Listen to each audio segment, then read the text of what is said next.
Hello guys, welcome back to our channel NEET in Tamil. இன்னைக்கு நம்ம ஈக்குலிபிரியமோட next topic அதாவது ionic equilibrium தான் பார்க்க போகிறோம். ஓகேவா?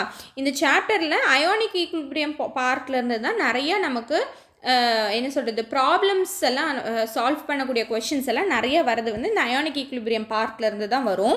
இதில் தான் நம்ம பிஹெச் கண்டுபிடிக்கிறது எப்படி, கேஏ கேபி கண்டுபிடிக்கிறது எப்படி, அதெல்லாம் நம்ம இந்த பார்ட்டில் தான் பார்க்க போகிறோம். ஓகேவா? அப்போ சாப்டருக்குள்ளே போகலாமா?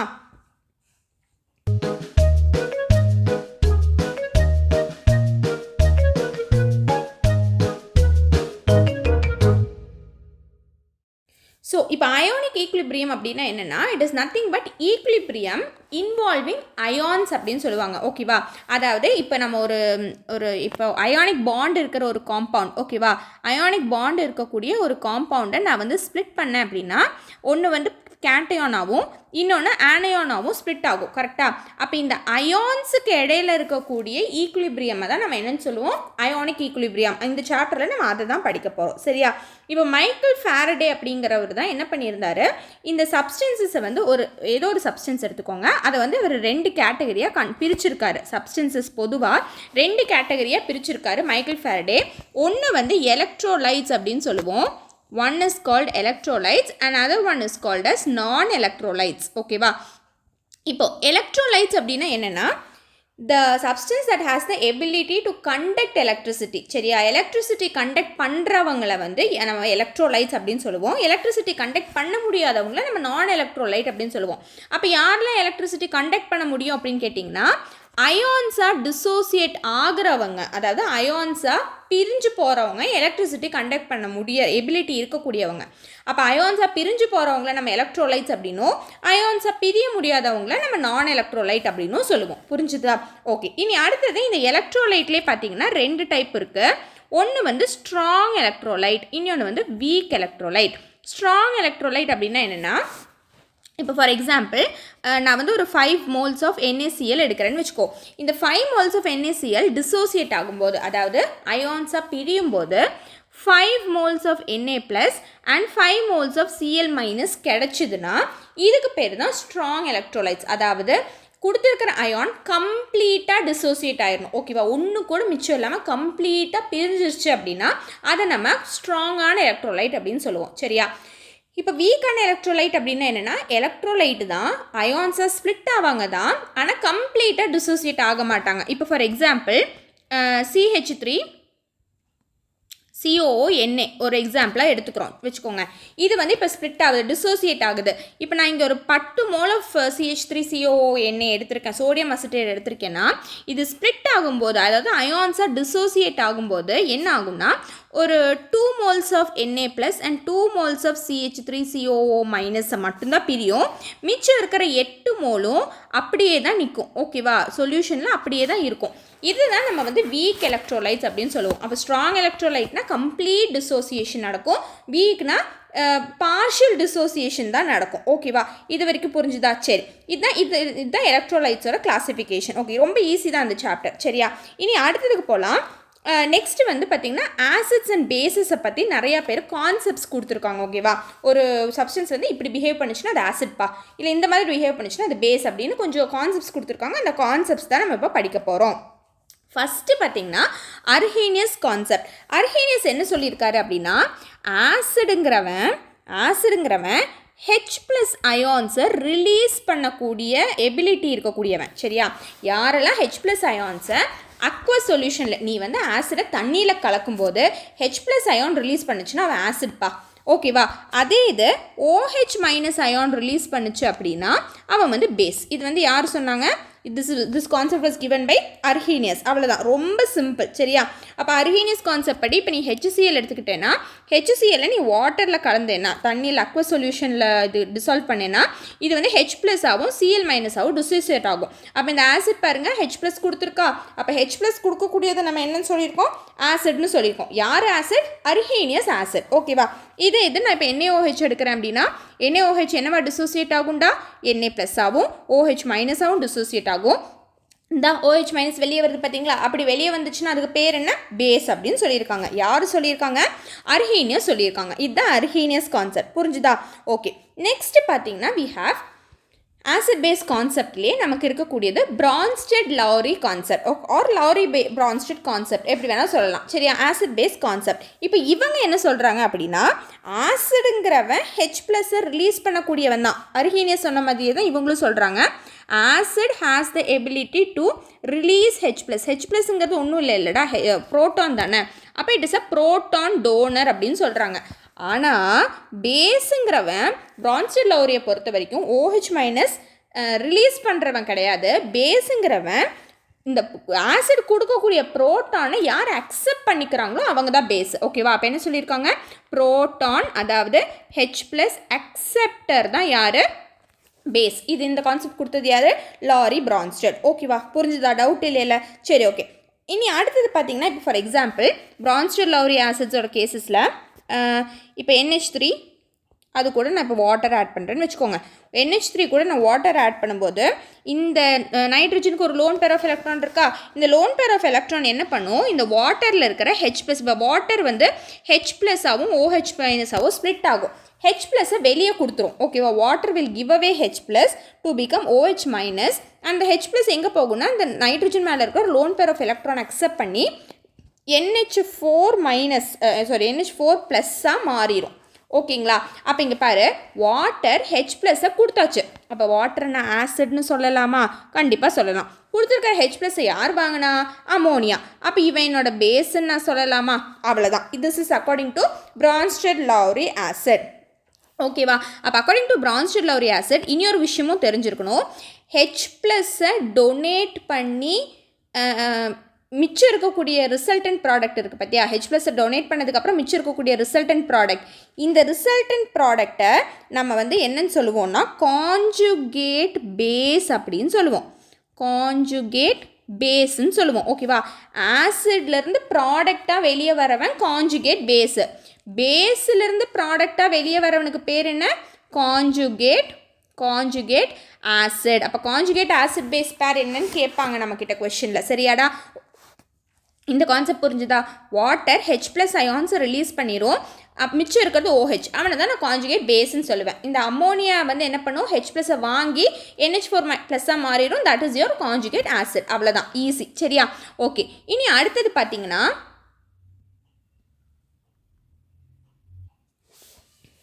நெக்ஸ்ட் கான்செப்ட் வந்து it was given by Lewis concept. ஓகேவா. லூயிஸ் அப்படிங்கிறவர் தான் அடுத்த ஆசிட் பேஸ் கான்செப்ட் நமக்கு கொடுத்துருக்காரு. லூயிஸ் என்ன சொல்லியிருக்காருன்னு பாருங்கள். ஆசிட் அப்படிங்கிறது அக்கார்டிங் டு லூயிஸ், இங்கே பாரு, லூயிஸ் ஆசிட் அப்படிங்கிறவன் யாருன்னா எலக்ட்ரான் அக்செப்டர். இங்கே பாரு, எலக்ட்ரான், லூயிஸ் ஆசிட் தானே, அப்போ எலக்ட்ரான் அக்செப்டர். லூயிஸ் ஆசிட்ங்கிறது யார், எலக்ட்ரான் அக்செப்டர். புரிஞ்சுதா. இனி அடுத்தது லூயிஸ் பேஸுங்கிறவன் யார், லூயிஸ் பேஸுங்கிறவன் எலக்ட்ரானை டொனேட் பண்ணுறக்கு எபிலிட்டி இருக்கக்கூடியது. அப்போ எலக்ட்ரான் டோனர். லூயிஸ் பேஸ் யாருடா, it is an electron donor. ஓகேவா. லூயிஸ் கான்செப்ட் புரிஞ்சுதா, ஈஸி தானே. சரி ஓகே. இனி அடுத்தது பாருங்கள். இப்போ ஒருத்தர் வந்து எலக்ட்ரானை அக்செப்ட் பண்ணிக்க முடியணும் அப்படின்னா ஒன்றும் அவங்ககிட்ட பாசிட்டிவ் சார்ஜ் இருக்கணும். அதாவது எலக்ட்ரான் டெஃபிஷியண்ட்டாக இருக்கணும். சரியா. அப்படி இல்லாட்டி எலக்ட்ரான் டெஃபிஷியண்ட்டாக இருக்கணும். ஒன்றும் என்ன இருக்கணும், பாசிட்டிவ் சார்ஜ் இருக்கணும். அப்போ தான் எலக்ட்ரான் அக்செப்ட் பண்ணிக்க முடியும். ஏன்னா எலக்ட்ரான் வந்து நெகட்டிவ்லி சார்ஜ்டு. அப்படி இல்லாட்டி என்னவா இருக்கணும், எலக்ட்ரானே இருக்கக்கூடாது. எலக்ட்ரான் இல்லாதவங்ககிட்ட தான் எலக்ட்ரான் போய் உட்கார முடியும். புரிஞ்சுதா. அப்படியும் இல்லாட்டி வேக்கண்ட்டான டி ஆர்பிட்டல் இருக்கணும். வேக்கண்ட் என்ன இருக்கணும்டா, வேக்கண்ட் டி ஆர்பிட்டல் இருக்கணும். இந்த மூணுல ஏதோ ஒரு கேஸ் இருந்தால் தான் அவன் லூயிஸ் ஆசிடை ஆக்ட் பண்ண முடியும். அப்போ லூயிஸ் பேஸ்னா என்ன, எலக்ட்ரான் டொனேட் பண்ணணும்னா அவங்ககிட்ட என்ன இருக்கணும், எக்ஸஸ் ஆஃப் எலக்ட்ரான் இருக்கணும். அப்படி இல்லாட்டி நெகட்டிவ்லி சார்ஜ்டு ஸ்பீஷீஸாக இருக்கணும். ஓகேவா. புரிஞ்சுதா. அது வரைக்கும் டவுட் இருக்கா. இப்போ இங்கே பாருங்கள், ஃபார் எக்ஸாம்பிள் இப்போ நான் BF3 மாலிகுல் எடுக்கிறேன்னு வச்சுக்கோ. BF3 மாலிகுல், இதில் போரானோட வேலன்ஸ் எலக்ட்ரான் 3 தான். அந்த 3த்தையும் ஃப்ளூரின் கூட கூட்டு பாண்ட் பண்ணிப்பாங்க. ஆக்டெட் ரூல் போரானுக்கு அச்சீவ் ஆயிடுச்சான்னு பாரு. 1 2 3 4 5 6 ஆக்டெட் ரூல் அப்டேன் ஆகலை. 8 எலக்ட்ரான் வரணும், ஆனால் இங்கே 6 தான் இருக்குது. அப்போ இவன் வந்து ஒரு எலக்ட்ரான் டெஃபிஷியண்ட்டான மாலிகுல் தானே. அப்போ இந்த மாலிகுல் இப்போ நான் அமோனியா எடுக்கிறேன்னு வச்சுக்கோ. NH3 மாலிகுல் எடுக்கிறேன்னா இங்கே பாரு NH3 மாலிகுலில் ஒரு லோன் பேர் ஆஃப் எலக்ட்ரான் ஒன்று இருக்கா, அதாவது எக்ஸஸ் ஆஃப் எலக்ட்ரான் வச்சுருக்கானா. அப்போ lone pair of electron excess of electron வச்சுருந்தானா இவன் என்ன பண்ணுவான், he will donate these electron to BF3 and BF3 will accept these electrons. Electron donated pair is called acceptor மாலிகுலை நம்ம வந்து என்ன சொல்லுவோம், லூயிஸ் ஆசிட் அப்படின்னு சொல்லுவோம். I hope it is clear. Okay தானே, ஈஸி இதெல்லாம். ஓகேவா, சரி இனி நம்ம கொஞ்சம் கொஸ்டின்ஸ் பண்ணி பார்க்கலாம் இந்த தியரி பேஸ் பண்ணி. Conjugate base for Bronsted acids H2O and HFR அப்படின்னு கேட்குறாங்க. ஓகேவா, இப்போ according to Bronsted Lowry theory யார் வந்து ஆசிட் அப்படின்னு நம்ம சொல்லுவோம், H+ யார் டொனேட் பண்ணுறாங்களோ அவங்க தான் ஆசிட். கரெக்டாக. அப்போ இங்கே பாருடா H2O வந்து H+ டொனேட் பண்ணிச்சுன்னா H+ டொனேட் பண்ணிருச்சுன்னா மிச்சம் இருக்கிறது என்ன, OH-. அப்போ H+ போனதுக்கப்புறம் மிச்சம் இருக்கிறவனை தான் நம்ம என்னன்னு சொல்லுவோம், கான்ஜுகேட் பேஸ் அப்படின்னு சொல்லுவோம்.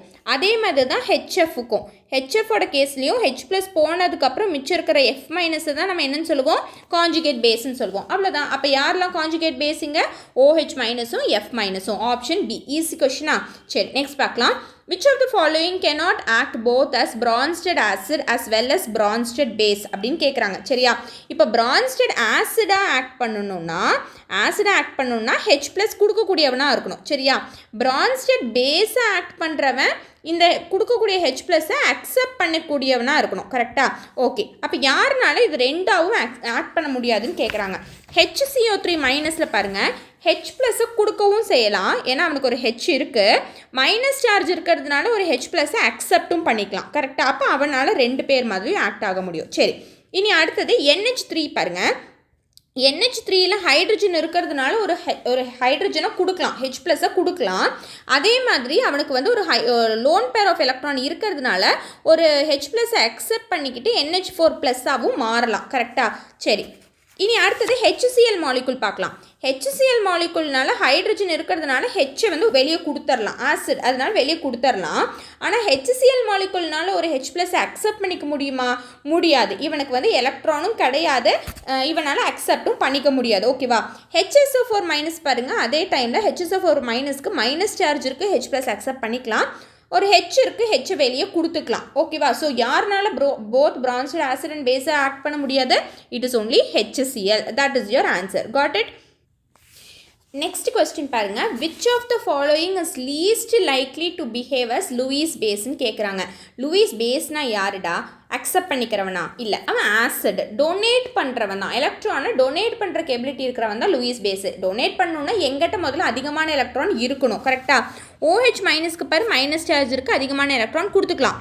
H2Oவில் ஆக்சிஜனுக்கு 2 லோன் பேர் ஆஃப் எலக்ட்ரான் இருக்கும், அவனும் கொடுத்துக்கலாம். NH3ல நைட்ரஜன் மேலே ஒரு லோன் பேர் ஆஃப் எலக்ட்ரான் இருக்கும், அதனால் அவனும் லூயிஸ் பேஸ் மாதிரி பிஹேவ் பண்ணலாம். ஆனால் BF3 பாருங்கள், அவன் ஆல்ரெடி ஆக்டேட்டை கம்ப்ளீட் பண்ண முடியாமல் 6 எலக்ட்ரான் வச்சுட்டு சுற்றிட்டு இருக்கான். அவன் எப்படி எலக்ட்ரானை கொடுக்க மாட்டான்.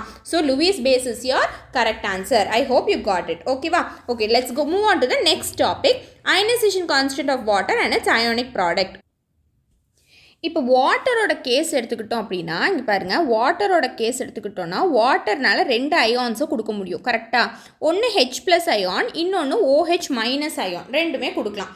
இப்போ இந்த 2 அயானோட கான்சன்ட்ரேஷன் இருக்குல்ல, கான்சன்ட்ரேஷனை நீங்கள் மல்டிப்ளை பண்ணும்போது உங்களுக்கு கிடைக்கக்கூடிய அந்த வேல்யூ தான் வந்து நம்ம என்ன சொல்லுவோம், அயானிக் ப்ராடக்ட் ஆஃப் வாட்டர் அப்படின்னு சொல்லுவோம். சரியா, அவ்வளோதான், ரொம்ப ஈஸி. இப்போது பியோர் வாட்டரோட கேஸில் H+ஓட கான்சன்ட்ரேஷன் பார்த்திங்கன்னா, பியோர் வாட்டரில் H+ஓட கான்சன்ட்ரேஷன் பார்த்திங்கன்னா இட் இஸ் ஈக்குவல் டு 1 × 10⁻⁻7 அப்படின்னு நமக்கு கிடைக்கும் எக்ஸ்பெரிமெண்டலி. சரியா, பியோர் வாட்டரோட கேஸில் H+ஓட கான்சன்ட்ரேஷனும் OH- அயானோட கான்சன்ட்ரேஷனும் ஈக்குவலாக இருக்கும். சரியா, ஈக்குவலாக இருக்கும். அதனால H+ஓட கான்சன்ட்ரேஷன் 1 × 10⁻7ங்கிறதுனால OH- கான்சன்ட்ரேஷனும் என்னவாக தான் இருக்கும், 1 × 10⁻⁻7 தான் இருக்கும். அப்போ your ionic product of water KW is equal to concentration of H+ into concentration of OH- that is equal to 1 × 10⁻⁻7 into 1 × 10⁻⁻7 1 × 10⁻⁻14 அப்படின்னு கிடைக்கும். This is a very important relation. Equilibrium பொறுத்த வரைக்கும் இது ரொம்ப இம்பார்ட்டண்ட்டான ஒரு ரிலேஷன். ஓகேவா, புரிஞ்சுதா, டவுட் இல்லைல்ல. சரி, இனி அடுத்தது பார்த்திங்கன்னா pH ஸ்கேலுக்கு போயாச்சு. pH ஸ்கேல் அப்படின்னா என்னென்னா நம்மளோட இந்த ஹைட்ரஜன் H+ கான்சன்ட்ரேஷன் இருக்குல்லடா, இதை வந்து மொலாரிட்டியோட டேர்ம்ஸில் கொஞ்சம் கூட கன்வீனியண்ட்டாக ரெப்ரசன்ட் பண்ணுறதுக்கு நம்ம எடுத்துக்கக்கூடிய ஒரு ஸ்கேலை தான் நம்ம pH ஸ்கேல் அப்படின்னு சொல்லுவோம். சரியா, pH ஸ்கேலில் வந்து பார்த்தீங்கன்னா 0லேருந்து ஆரம்பித்து pH ஸ்கேல் வந்து 0லேருந்து ஆரம்பித்து 14 வரைக்கும் நிற்கும். ஓகேவா, அதில் 7 அப்படிங்கிறது pH 7 அப்படின்னு கிடச்சிச்சின்னா that is for your neutral solution. 0லேருந்து 7 வரைக்கும் நமக்கு வந்து ஆசிட் சொல்யூஷன்ஸும் 7லேருந்து 14 வரைக்கும் pH is for base solutions அப்படின்னும் நமக்கு கிடைக்கும். சரியா, இந்த pH ஸ்கேல் உங்களுக்கு தெரியும்னு நினைக்கிறேன். சரி, இனி அடுத்தது இந்த pH நம்ம H+ கான்சன்ட்ரேஷன் வச்சு எப்படி கால்குலேட் பண்ணலாம் அப்படின்னா, you have a formula pH is equal to minus log of H plus. என்ன? minus log of H plus. இது இன்னொரு இம்பார்ட்டண்ட்டான formula. pH is equal to minus log of H plus. அதாவது H plus ஓட கான்சன்ட்ரேஷனை நீ logarithm value எடுத்தேன்னா உனக்கு pH கிடைக்கும். ஓகேவா, மைனஸ் லாகரிதம் வேல்யூ எடுத்தேன்னா உனக்கு என்ன கிடைக்கும்? pH கிடைக்கும். அவ்வளோதான். இனி அடுத்தது, அப்போ pH மாதிரியே இப்போ H+ நீ எடுத்துக்கிட்டேன்னா H+ மாதிரியே உனக்கு OH- க்கும் எடுக்கிறதுக்கு ஏதாச்சும் டேர்ம் இருக்கான்னு கேட்டால் இருக்குது. OH- ஓட மைனஸ் லாகரிதம் வேல்யூ நீ எடுத்துக்கிட்டேன்னா you will get a value called as POH. you will get something called as POH. ஓகேவா, இப்போ இந்த pH POH மாதிரியே நம்ம இங்கே கால்குலேட் பண்ணியிருக்கோம்ல KW வச்சு ஏதாச்சும் பண்ணலாமான்னு கேட்டால் பண்ணலாம். KWவும் இதே மாதிரி நீ லாக் வேல்யூ எடுத்தேன்னா உனக்கு PKW அப்படிங்கிற ஒரு வேல்யூ கிடைக்கும். What will you get? You will get PKW. சரியா, இந்த PKW அப்படிங்கிறது ரொம்ப ரொம்ப இம்பார்ட்டண்ட்டான ஒரு விஷயம் அக்வஸ் சொல்யூஷனை பொறுத்த வரைக்கும். சரியா, இந்த PKW is nothing but pH + POH அப்படின்னு கிடைக்கும். அண்ட் இதோட வேல்யூ வந்து பியூர் வாட்டருக்கு 14 வரும். ஓகேவா, இது ஈஸி தான், ரொம்ப ஈஸி தான். pHோட வேல்யூ என்ன? pH எப்படி கால்குலேட் பண்ணுறது? Minus lock H+. POH எப்படி? Minus lock OH-. அப்போ PKWனா என்ன? pH POH நீ ஆட் பண்ணினா உனக்கு PKW கிடைக்கும். அண்ட் பியோர் வாட்டரோட கேஸில் PKWயோட வேல்யூ என்ன? It is equal to 14. ஓகேவா, இது வரைக்கும் கிளியர் தானே? டவுட் இல்லைன்னு நினைக்கிறேன். ஓகே, நெக்ஸ்ட் டாபிக் போகலாம். நெக்ஸ்ட் பாருங்கள், ionisation constants of weak acids. சரியா, வீக் ஆசிடோட கேஸில், அதாவது வீக் ஆசிட்ஸ்னால் நம்ம என்ன சொன்னோம்? வீக் எலக்ட்ரோலைட்ஸ்னால் என்ன சொன்னோம்? கம்ப்ளீட்டாக அயான்ஸாக டிசோசியேட் ஆகாதவங்கள வீக் எலக்ட்ரோலைட்ஸ்ன்னு சொன்னோம். அதே தான் வீக் ஆசிடும். வீக் ஆசிட்னா என்ன? கம்ப்ளீட்டாக அயான்ஸாக டிசோசியேட் ஆக மாட்டாங்க. சரியா, அப்போ வீக் ஆசிட்ஸோட அயோனைசேஷனுக்கு தனியான ஒரு கான்ஸ்டன்ட் வேல்யூ ஒன்று கண்டுபிடிக்கணும். அந்த கான்ஸ்டன்ட்டை தான் நம்ம இப்போ கண்டுபிடிக்க போகிறோம். சரியா, அயோனைசேஷன் கான்ஸ்டன்ட் ஆஃப் வீக் ஆசிட். இப்போ ஃபார் எக்ஸாம்பிள் நம்ம ஒரு ரியாக்ஷன் எடுத்துக்கலாம். Let me take HX plus H2O gives H3O plus X minus. ஓகேவா, இதுதான் வந்து நான் எடுத்துருக்கிற ஈக்குவேஷன். ஏதோ ஒரு ஆசிட் வாட்டரில் கலந்தேன்னா எனக்கு அயான்ஸாக ஸ்ப்ளிட் ஆகுது. H3O plus அப்படிங்கிறது nothing but hydronium ion, H+ தான் அது. ஓகேவா, ப்ளஸ் X மைனஸ் அப்படின்னு எனக்கு ஸ்ப்ளிட் ஆகிருக்கு.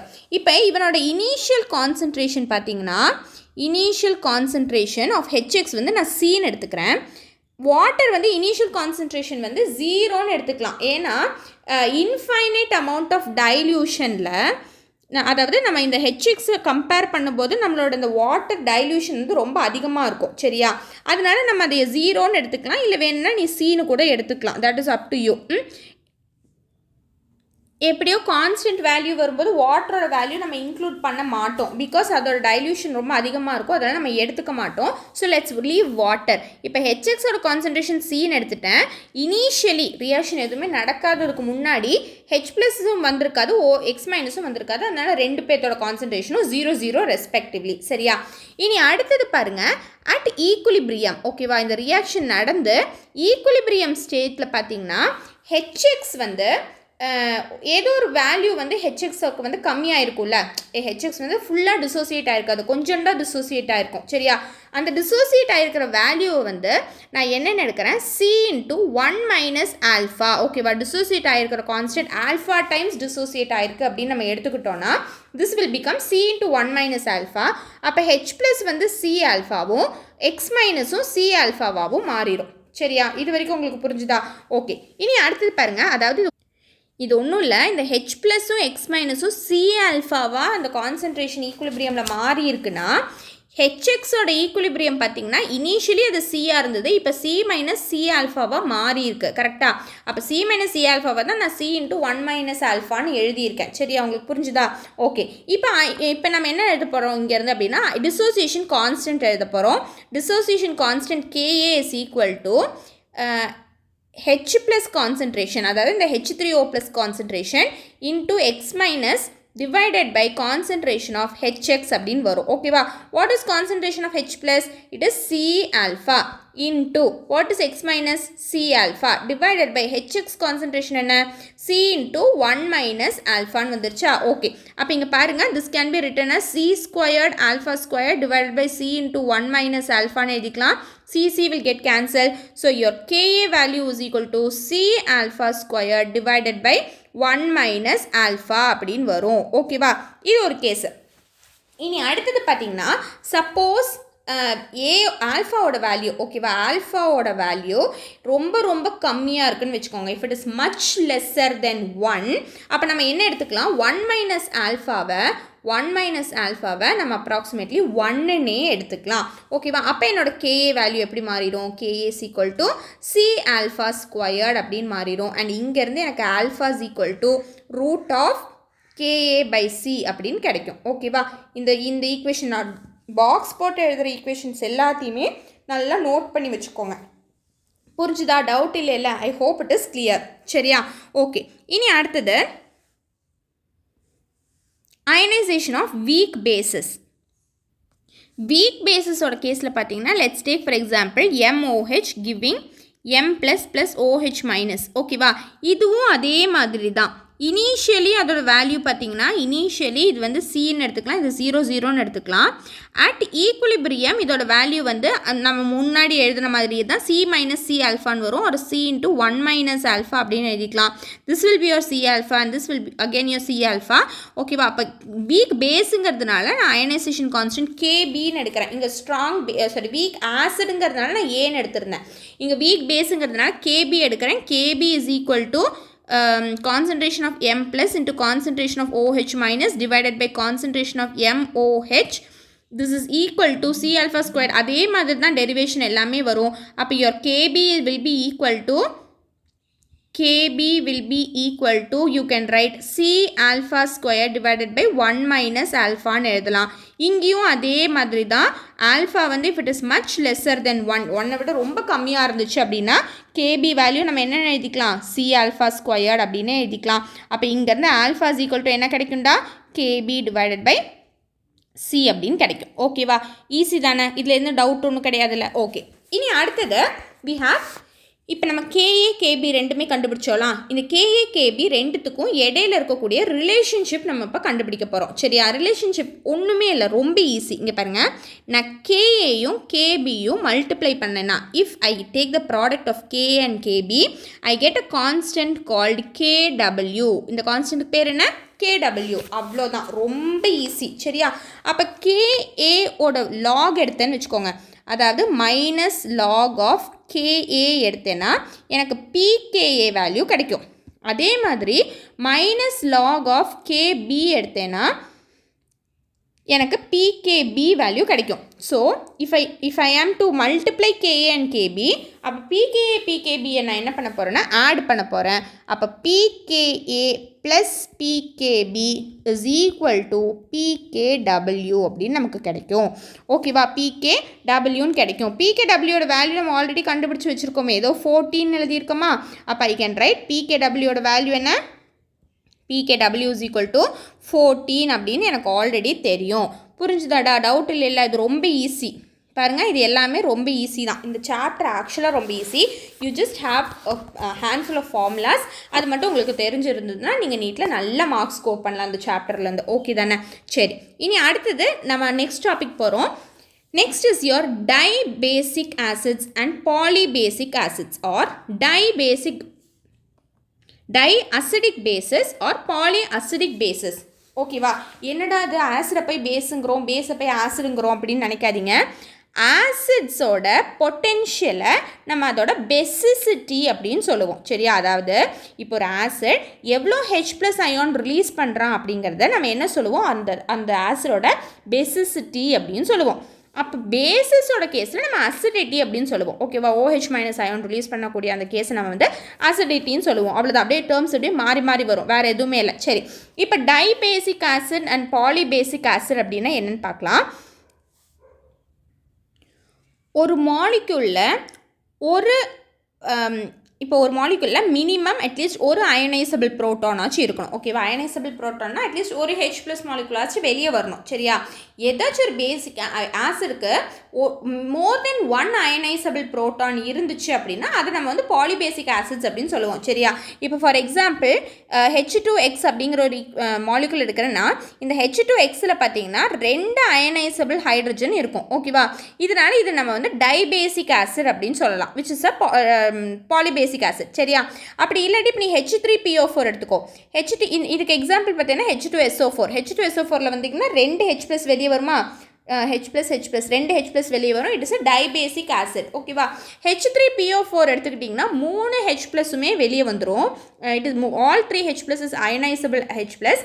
அதனால நம்ம இதை என்னன்னு சொல்லுவோம், ட்ரைபேசிக் ஆசிட் அப்படின்னு சொல்லுவோம். அவ்வளோதான், ரொம்ப ஈஸி. சரியா, இப்போ இதில் பார்த்தீங்கன்னா ஒரு ஆசிடில் H+ வந்து எவ்வளோ தூரத்துக்கு டிசோசியேட் ஆகி வெளியே வரும் அப்படிங்கிறத வந்து 2 விஷயம் டிபெண்ட் பண்ணியிருக்கோம். சரியா, அந்த 2 விஷயம் என்னென்னா strength and polarity of the bond. சரியாடா, இப்போது சைஸை பொறுத்து இங்கே பாருங்கள், சைஸ் இன்க்ரீஸ் ஆச்சுன்னா அசிடிக் ஸ்ட்ரென்த் என்ன ஆகும் அப்படின்னு பார்த்தீங்கன்னா acidic strength will also increase. Acidic strength also increases. இப்போ ஃபார் எக்ஸாம்பிள் நம்ம HF, HCl, HBr, HI எடுத்துக்கிட்டோன்னா ஹைட்ரஜன் அயோடைடில் அயோடினுக்கு தானே சைஸ் அதிகம். அப்போ சைஸ் அதிகமாக இருக்கிறவனுக்கு தான் ஆசிட் ஸ்ட்ரென்த் அதிகமாக இருக்கும். அப்புறம் HBr, அப்புறம் HCl, கடைசியாக ஆசிட் ஸ்ட்ரென்த் அதிகமாக இருக்கிறது யார், HFக்கு. ஓகேவா, அதே மாதிரி தான் எலக்ட்ரோநெகட்டிவிட்டி இருக்குல்ல,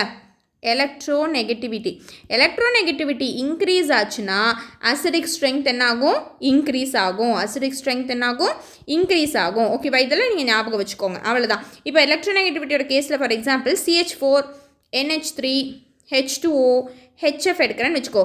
HF தான் இருக்கிறதுலே அதிகமான எலக்ட்ரோநெகட்டிவிட்டி. அப்போ அவனுக்கு தான் என்னது அசிடிக் ஸ்ட்ரென்த் ரொம்ப அதிகம். அப்புறம் H2O, அப்புறம் அமோனியா, அப்புறம் லாஸ்ட் தான் என்ன வரும், மீத்தேன் வரும். புரிஞ்சுதா? ஐ hope it is clear. Very easy. This is really very easy topic. சரியா, ஓகே, நெக்ஸ்ட் பார்க்கலாம்.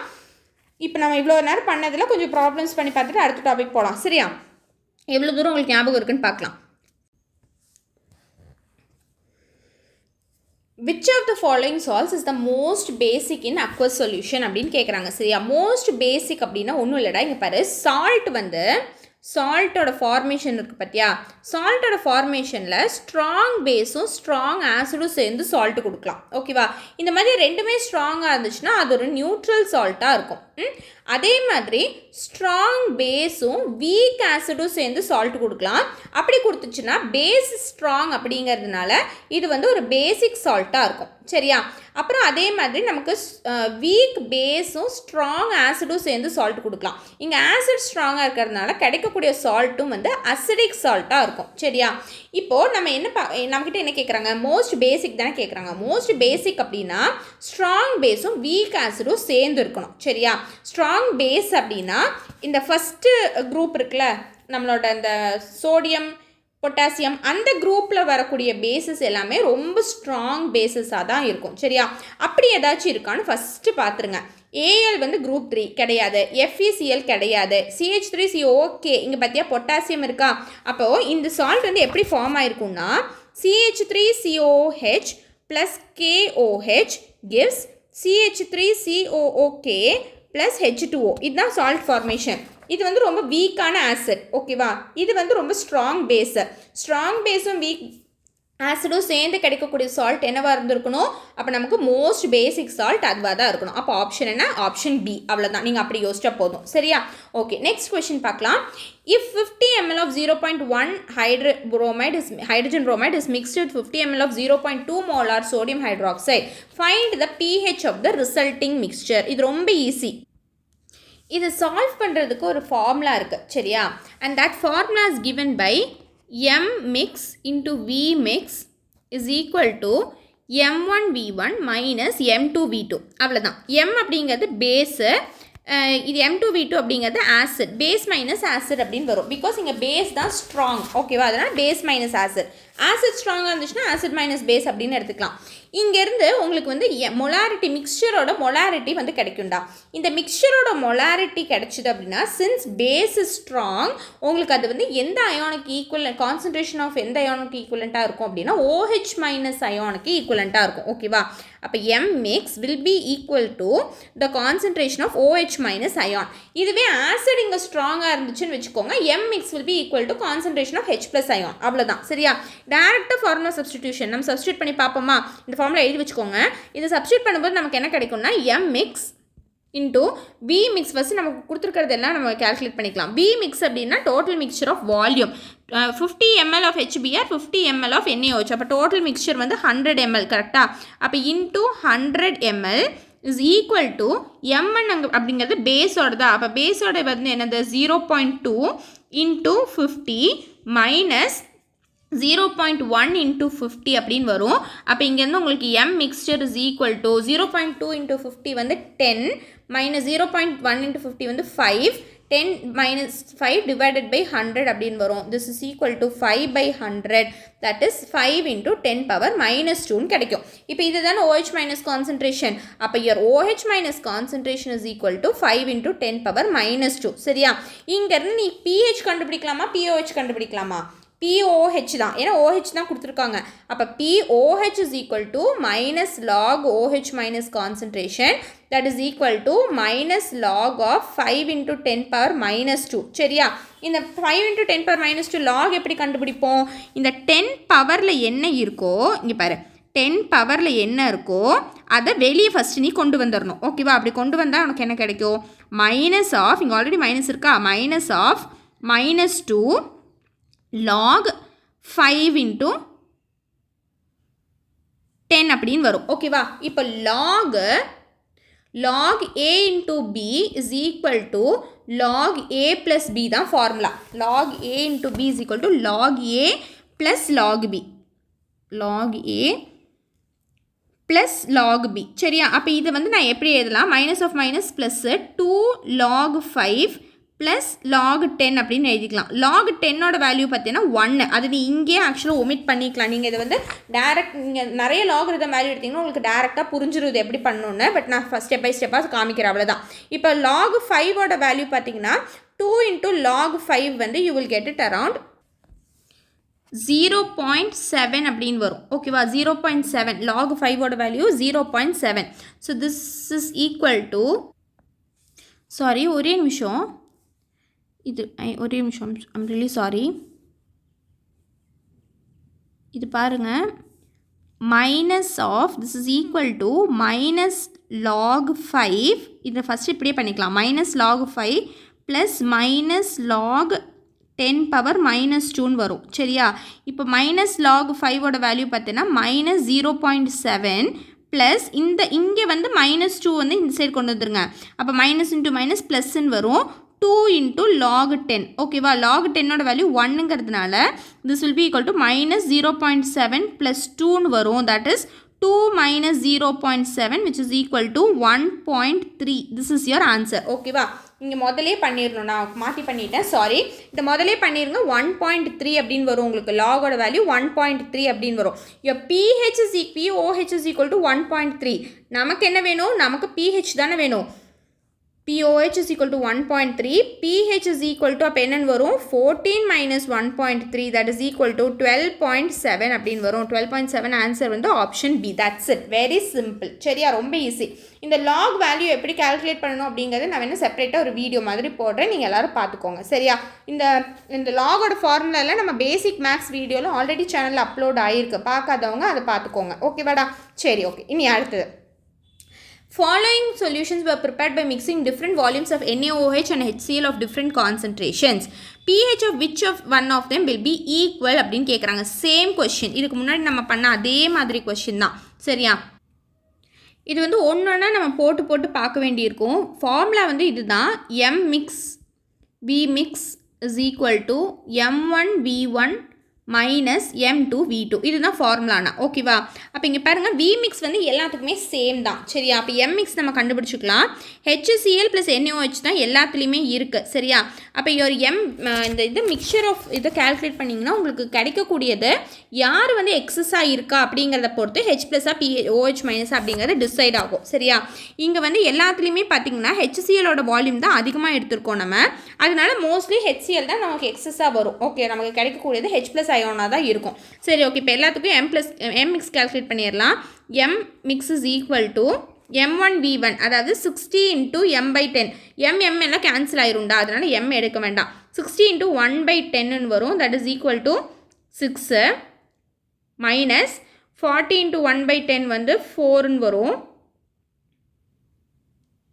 6 minus 4 is equal to 2. 2 divided by total volume mixture எவ்வளோ 60 plus 40 வந்து 100. Okay, this is equal to 2 into 10 power minus 2. Okay, this is not equal to pH is not equal to 1. இது பார்த்தாலே தெரியுது 1 கிடையாதுன்னு சரி அடுத்தது second one பாருங்க this is equal to V mixture தான் கண்டுபிடிச்சிட்டு இருக்கோம் V mix is equal to இது 55 into 1/10 55 into 1/10 minus 45 into 1/10 அப்படின்னு வரும் this is equal to 5.5 minus 4.5 so this is equal to 1 அப்படின்னு வரும் 1 divided by 100 that is equal to 1 into 10 power minus 2 again இது வந்து pH 2 தான் வரும் minus 2 இருக்கு பார்த்தியா அதனால pH 2 தான் வரும் செகண்ட் ஒன் பார்க்கலாம் தேர்ட் ஒன் பார்க்கலாம் 75 into 1/5 minus 25 into 1/5 this is equal to 515 and this is equal to 515 minus 5 15 minus 5 that is equal to 5 total volume mixture divided by 75 by 25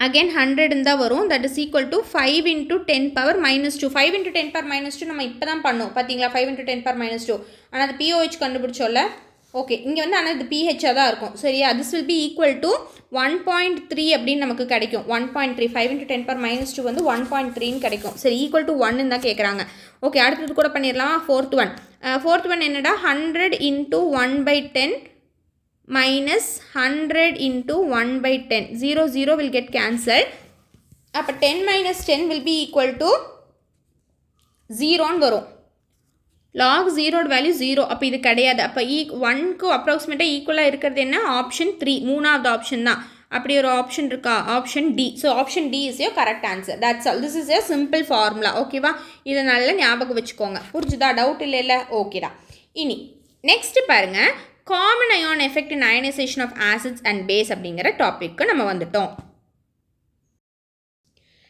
common ion effect இந்த ionisation of acids and bases common ion effect அப்படின்னா என்னென்னு பார்த்தீங்கன்னா இப்போது like let's take for example நான் வந்து ஒரு acid எடுக்கிறேன் ஓகேவா இப்போ இந்த ஆசிட் வந்து CH3COOH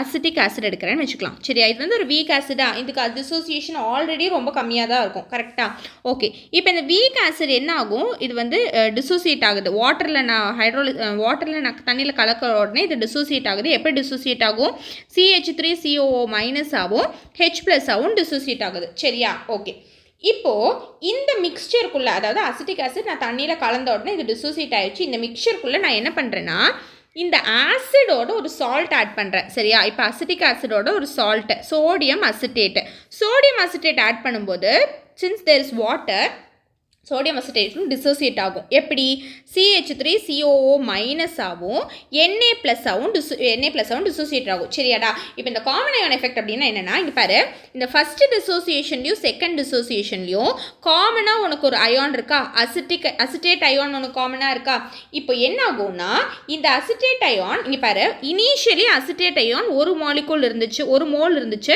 H ப்ளஸ் ஒரு மோல் இருந்தது ஓகேவா இப்போ நான் இந்த சால்ட்டை ஆட் பண்ணோன்னா அசிட்டேட் அயானோட கான்சன்ட்ரேஷன் அதிகமாயிருச்சா ப்ராடக்ட் கான்சன்ட்ரேஷன் அதிகமாச்சுன்னா according to Le Chatelier's principle நம்ம என்ன படிச்சிருக்கோம் according to Le Chatelier's principle product concentration அதிகமாச்சுன்னா the system will try to decrease the concentration of the product கரெக்டாக இது எப்படி டிக்ரீஸ் பண்ணும் by favouring the backward reaction அப்போ இந்த அசிட்டேட் அயான் இங்கே இருக்கிற H+ கூட கம்பைன் ஆக ஆரம்பிச்சிரும். கம்பைன்ட் ஆகி எனக்கு திரும்ப என்ன கிடைக்கும், அசிட்டிக் ஆசிட் கிடைக்க ஆரம்பிச்சிரும். ஓகேவா? அப்போ இங்கே பாரு, ஆல்ரெடி கொஞ்சோண்டு தான் டிசோசியேட் ஆகிருக்கான், because it is a weak acid.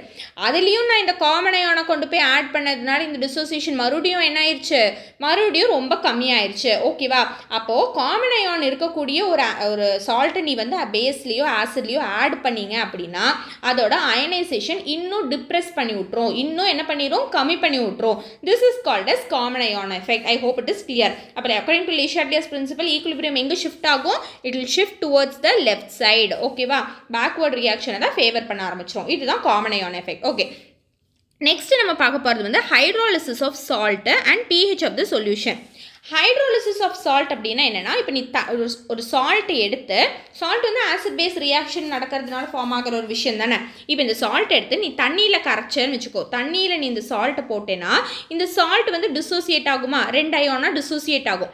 இப்போ இந்த அயான்ஸுக்கும் அந்த உள்ளே இருக்கிற வாட்டருக்கும் இடையில ஒரு ரியாக்ஷன் நடக்கும். அந்த ரியாக்ஷனை தான் நம்ம என்ன சொல்லுவோம், ஹைட்ராலிசிஸ் அப்படின்னு சொல்லுவோம். ஓகேவா? இப்போ வாட்டரை சால்ட்டை தண்ணிக்குள்ளே போட்டேன்னா அது உள்ள கரைஞ்சிரும், டிசால்வ் ஆயிரும். அதுக்கு பேர் சாலிபிலிட்டி, அது வேறு டிபார்ட்மெண்ட். இது என்ன, அந்த சால்ட் அயோனாக பிரியும், அந்த பிரியர் அயோன் வாட்டர் கூட எப்படி ரியாக்ட் ஆகும், ரியாக்ட் ஆகி அந்த சொல்யூஷனில் இருக்கிற pHல ஏதாச்சும் சேஞ்ச் வருமா அப்படிங்கிறதுக்கு பேர் என்ன, ஹைட்ரோலிசிஸ். வாட்டரோட ப்ரெசன்ஸில் சால்ட் வந்து பிரேக் ஆகிற ப்ராசஸ். ஓகேவா? இது வேறு, அது வேறு. சரியா? ஓகே, இப்போ ஹைட்ரோலிசிஸில் பார்த்தீங்கன்னா சால்ட் நம்ம முதலே சொன்ன மாதிரி சால்ட்டில் பார்த்தீங்கன்னா 4 டைப் இருக்குது. ஓகேவா? ஃபர்ஸ்ட் டைப் ஆஃப் சால்ட் பார்த்தீங்கன்னா strong acid and strong base. Strong acid and strong base வந்து ஃபார் எக்ஸாம்பிள் பார்த்தீங்கன்னா HClலும் அப்புறம் சோடியம் ஹைட்ராக்சைடும் எடுத்துக்கோங்க. அப்போ நமக்கு கிடைக்கக்கூடிய சால்ட் பார்த்தீங்கன்னா NaCl வந்து ஸ்ட்ராங் ஆசிட் அண்ட் ஸ்ட்ராங் பேஸோட சால்ட்டு. இவன் வந்து ஹைட்ராலிசிஸ் அண்டர்கோ பண்ண மாட்டான். So strong acid and strong பேஸோட எந்த சால்ட்டுமே வில் நாட் அண்டர்கோ ஹைட்ராலிசிஸ். ஆனால் இவன் தண்ணியில் போட்டால் கரைஞ்சிருவான், அது சாலிபிலிட்டி. ஓகேவா? இது ஹைட்ராலிசிஸ். சரி, நெக்ஸ்ட்டு வீக் ஆசிட். அடுத்த டைப் ஆஃப் சால்ட் பார்த்தீங்கன்னா வீக் ஆசிடையும் நீங்கள் வந்து ஸ்ட்ராங் பேஸையும் டிசால்வ் பண்ணிங்க, சேர்த்து ரியாக்ட் பண்ணிங்கன்னா கிடைக்கக்கூடிய ஆசிட். ஓகேவா? For example weak acid acetic acid, strong base வந்து சோடியம் ஹைட்ராக்சைடு. இப்போ தான் நம்ம பார்த்தோம் கிடைக்கக்கூடிய சால்ட் என்ன, சோடியம் அசிட்டேட். ஓகேவா? இதுதான் அதோட எக்ஸாம்பிள். இப்போ சோடியம் அசிட்டேட்டோட யார் வந்து ஸ்ட்ராங்காக இருக்கா, பேஸ் தானே ஸ்ட்ராங்காக இருக்கான். அப்போது நம்ம இங்கே வந்து நம்ம ஒரு புது டேர்ம் படிக்க போகிறோம். This term is KH and it is called as hydrolysis constant. நம்ம அங்கே அப்படி Ka dissociation constant, acid dissociation, base dissociation constant எல்லாம் படித்தோமோ அதே மாதிரி இங்கே hydrolysis constant KH அப்படின்னு ஒரு டேர்ம் படிக்க போகிறோம். வீக் ஆசிட் அண்ட் ஸ்ட்ராங் பேஸை பொறுத்த வரைக்கும் KH is equal to KW divided by KA அப்படின்னு வரும். யார் வீக்கோ அவங்களோடது தான் நீ டினாமினேட்டரில் எடுத்துக்கணும். யார் வீக்கு, ஆசிட், அதனால அவனோடது தான் நீ டினாமினேட்டரில் எடுத்துக்கணும். சரியா? இனி இது வந்து KH ஆச்சா. நெக்ஸ்ட்டு நமக்கு வந்து இதே மாதிரி H இருக்குது, டிகிரி ஆஃப் ஹைட்ராலிசிஸ் அப்படின்னு சொல்லுவோம், H. ஓகேவா? And that degree of hydrolysis is given by root of KW divided by Ka into concentration C. ஓகேவா? What is hydrolysis, H, degree of hydrolysis. இப்போ நம்ம ஆல்ஃபா அப்படின்னு படித்தோம்ல தான், அதே மாதிரி தான் ஆல்ஃபா மாதிரி இங்கே H. சரியா? H is equal to என்னது, degree of hydrolysis given by root of KW by Ka into C. அவ்வளோதான். நெக்ஸ்ட்டு நமக்கு வந்து next we have something called pH. இந்த சொல்யூஷனோட pH of the solution is given by half pKw plus half pKa plus half log C. ஓகேவா? இது ஞாபகம் வச்சுக்கோங்க, half pKw plus half pKa plus half log C. இதுதான் pH of a solution. சரியா? Okay, இனி அடுத்தது half pKwனா ஒன்றும் இல்லை, pKwயோட வேல்யூ என்ன, 14 தானே. அப்போ half into 14 7 வருமா. அப்போ 7 plus half pKa plus half log C அப்படின்னு கூட நீ எழுதிக்கலாம். ஓகே தானே? சரிடா. நெக்ஸ்ட்டு தேர்ட் ஆப்ஷன் பாருங்கள். ஆசிட் வந்து ஸ்ட்ராங்காக இருக்கும் ஆனால் பேஸ் வந்து வீக்காக இருக்கும், வீக் பேஸ். அப்போ இவனோட ஒரு எக்ஸாம்பிள் பார்த்தீங்கன்னா லெட்ஸ் டேக் அமோனியம் குளோரைடு எடுத்துக்கலாம். HCl அண்ட் அமோனியம் ஹைட்ராக்சைடு கூட. அமோனியம் குளோரைடு வந்து salt.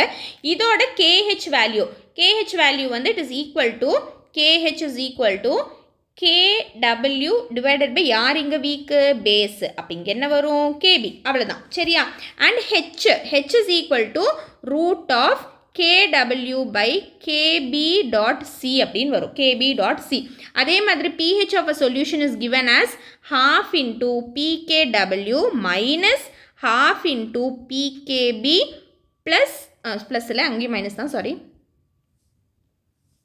minus half into log C அப்படின்னு வரும் PKW ஓட வேல்யூ 14 by 2 வந்து 7 அப்போ 7 minus half PKB minus half log C அப்படின்னும் நீங்கள் எழுதிக்கலாம் சரியா ஓகே நெக்ஸ்ட் லாஸ்ட் ஒன் இப்போ ரெண்டுமே வீக்கு ஆசிடும் வீக்கு பேஸும் வீக்கு அப்படின்னா ஃபார் எக்ஸாம்பிள் அசிட்டிக் இப்போ CH3COO NH4 அமோனியம் அசிட்டேட் எடுத்துக்கோங்க ஓகேவா இந்த கேஸில் KH is equal to KW divided by week யாரெல்லாம் இருக்காங்களோ அவங்களோடது எல்லாம் எடுத்துக்கணும் ஆசிடும் வீக்கு பேஸும் வீக்கு அப்போ நான் கேஏயும் எடுத்துக்கணும் கேபியும் எடுத்துக்கணும் அவ்வளோதான் ஓகேவா இங்கே என்ன வரும் root of KW by KA into KB இங்கே கான்சன்ட்ரேஷன் எல்லாம் வராது ஏன்னா ரெண்டுமே வீக்குங்கிறதுனால அண்ட் இவனோட pH of the solution is given by half PKW plus half PKB அல்ல PKA minus half log C எல்லாம் வராது PKB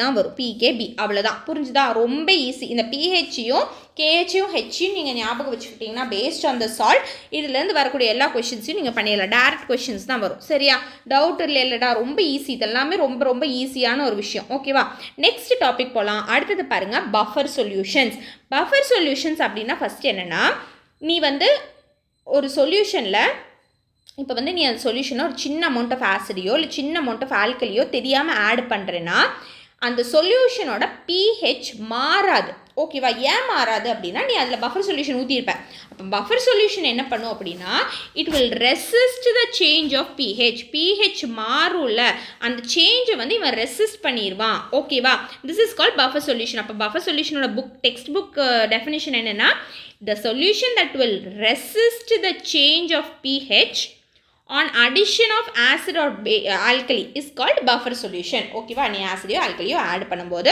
pHல மாற்றம் வரும் கண்டிப்பாக ஆனால் அதை மாறாமல் யார் ஒருத்தர் தடுக்கிறாங்களோ அவங்களுக்கு பேர் தான் பஃபர் சொல்யூஷன் அப்படின்னு நம்ம சொல்லுவோம் சரியா இப்போ இந்த பஃபர் சொல்யூஷன் வந்து எதை பேஸ் பண்ணி ஒர்க் பண்ணணும்னா நம்ம காமன் அயான் எஃபெக்ட் படிச்சோம்ல காமன் அயான் எஃபெக்டோட பிரின்சிபல் பேஸ் பண்ணி தான் பஃபர் சொல்யூஷன்ஸ் ஒர்க் பண்ணும் இப்போ different types of buffer solutions என்னென்ன அப்படின்னு பார்த்தீங்கன்னா pH 7க்கு கம்மியாக இருக்கிற பஃபர் சொல்யூஷனும் இருக்குது pH greater than 7 இருக்கிற பஃபர் சொல்யூஷனும் இருக்குது pH lesser than 7 இருக்கிற பஃபர் சொல்யூஷனை நம்ம அசிடிக் பஃபர் அப்படின்னு சொல்லுவோம் சரியா அசிடிக் பஃபர் எப்படி நம்ம ப்ரிப்பேர் பண்ணுவோம்னா weak acid plus salt of weak acid and strong base ஓகேவா இப்படி தான் நம்ம அசிடிக் பஃபர்ஸ் ப்ரிப்பேர் பண்ணுவோம் எப்படி வீக் ஆசிட்க்கு எக்ஸாம்பிள் இப்போ நான் அசிட்டிக் ஆசிட் எடுக்கிறேன் அசிட்டிக் ஆசிடோட salt of weak acid plus weak ஆசிடையும் ஸ்ட்ராங் பேஸையும் கலந்துன்னா எனக்கு ஒரு சால்ட் கிடைக்கும் ஃபார் எக்ஸாம்பிள்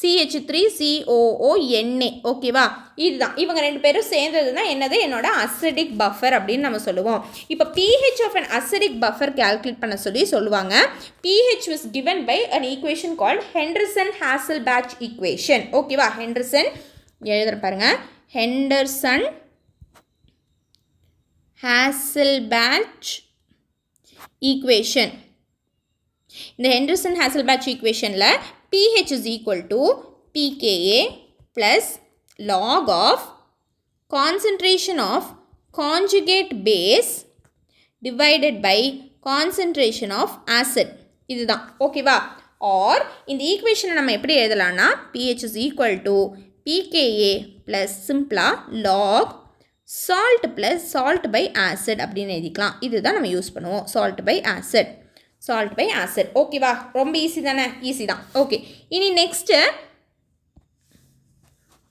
அடுத்தது பார்த்தீங்கன்னா பேசிக் பஃபரோட கேஸில் பேசிக் பஃபர்னால் pH வந்து greater than 7 இருக்கணுமா பேசிக் பஃபர் எப்படி ஃபார்ம் ஆகும் அப்படின்னா weak base plus salt of weak base and strong ஆசிட்னால ஸ்ட்ராங்காக தான் பேசிக் பஃபர் ஓகேங்களா இப்போ பேசிக் பஃபரோட கேஸில் எக்ஸாம்பிள் பார்த்தீங்கன்னா இப்போ வீக் பேஸோட ஒரு எக்ஸாம்பிள் வந்து அமோனியம் ஹைட்ராக்சைடையும் அப்புறம் அமோனியம் அமோனியம் குளோரைடையும் நான் எடுத்துக்கிறேன். சரியா, இவங்க ரெண்டு பேர்த்தையும் இப்போ நான் ஆட் பண்ண போகிறேன். இவங்க ரெண்டு பேரும் கலந்தது தான் என்னோட பேசிக் பஃபர். பேசிக் பஃபரோட pH கால்குலேட் பண்ண சொல்லி கேட்டாங்கன்னா pH is equal to pH வராது, பேசிக் பஃபருங்கிறதுனால POH தான் நம்ம கால்குலேட் பண்ணுவோம். பேசிக் பஃபரோட POH is equal to PKB plus log of, அங்கே கால்குலேட் பண்ண மாதிரியே கான்ஜுகேட் ஆசிட் பை பேஸ் அப்படின்னு வரும். Otherwise POH is equal to PKB plus log of salt by base அப்படின்னு வரும். சால்ட் பை பேஸ், இதுதான் easy. salt by base. POH is equal to PKB plus log of salt by base. ஓகேவா, doubt இல்லைல்ல, easy தானே இது. Okay, இனி அடுத்தது buffer சொல்யூஷனோட கொஞ்சம் கொஸ்டின்ஸ் ஒர்க் அவுட் பண்ணி பார்ப்போம். ஃபர்ஸ்ட் கொஸ்டின் பாருங்கள். Buffer solution is prepared in which the concentration of NH3 கொடுத்துருக்காங்க, கான்சன்ட்ரேஷன் ஆஃப் NH4+ கொடுத்துருக்காங்க, கேபியோட வேல்யூ கொடுத்துருக்காங்க, what is pH. Direct question தான், ரொம்ப ஈஸியான கொஸ்டின். இங்கே பாருங்கள், எல்லாமே கொடுத்துட்டாங்க. பேஸோட கான்சன்ட்ரேஷன் கொடுத்துருக்காங்களா, கொடுத்துருக்காங்க. தட் இஸ் ஈக்குவல் டு 0.3 அப்படின்னு கொடுத்தாச்சு.